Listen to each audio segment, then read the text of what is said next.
Sun, if falls on the statue of God, does not become sacred. Sun's light. And the same sun's light falls on a garbage bin, does not become dirty.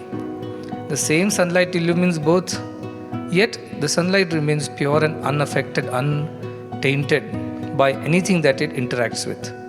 Likewise, this divinity interacts with our mind, our senses, but it does not get tainted.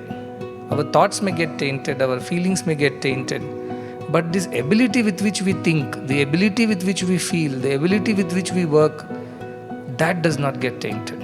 Like the electricity does not get tainted. If it passes through a red bulb, it looks like red light. If it passes through a blue bulb, it will look like blue light. But electricity has not become blue or red by virtue of passing through a particular bulb of a particular wattage or color.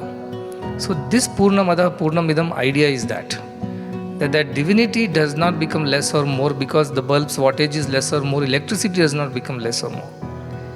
Because the vessel or this room size is less or more, space has not been reduced or increased. Space has remained the same space. So it's modification that we see in this world. And to that extent we are divine. That we are all modifications of that divinity. Sometimes we express it in its entire glory. A singer sings, oftentimes, they lost themselves in singing. At that moment they are in touch with their divinity. Divinity is expressing itself completely through that song.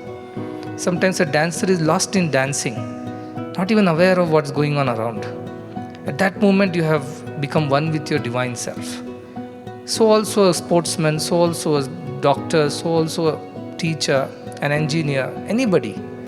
When your thought, word and deed are completely in sync without any aberrations and deviations, at that moment you are a fullest expression of your divine self. That divine energy completely flows through you without obstruction.